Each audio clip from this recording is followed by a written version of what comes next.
जिथे जिथे नागपूर शहरात आमचे लोक आघाडीवर आहेत तिथे तिथे त्या त्या प्रभागात जल्लोष सुरू आहे.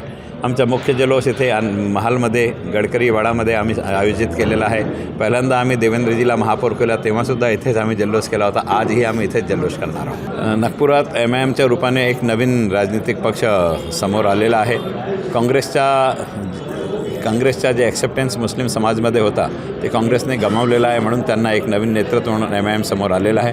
MIM 2-3-4 जागेवर जिंकत आहे असं चित्र दिसत आहे. पण हे सर्व असतानासुद्धा MIMचे जे निवडून येत आहे ते तर बरोबर आहे. पण यांच्यासोबत ज्या माणसाने दंग घडवले नागपुरात आणि नागपूरचं वातावरण दूषित केला त्या परिवाराच्या लोकांनी निवडून येणार म्हणजे पुढे नागपुरात काय होईल याचा संबंध समोरसुद्धा एक प्रश्न उभा झालेला आहे.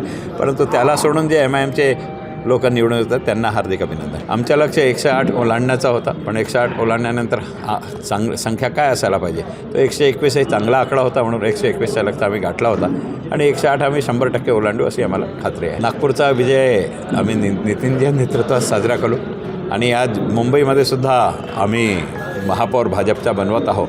या दृष्टीने मुंबईच्या जल्लोषमध्ये माननीय मुख्यमंत्रीजी उपस्थित असतील असं खरं तर हे पूर्ण विजयाचं श्रेय नागपूरकर जनतेला आहे. महाराष्ट्राची जनतेला संपूर्ण महाराष्ट्रात मिळालेलं यशाचं श्रेय आहे.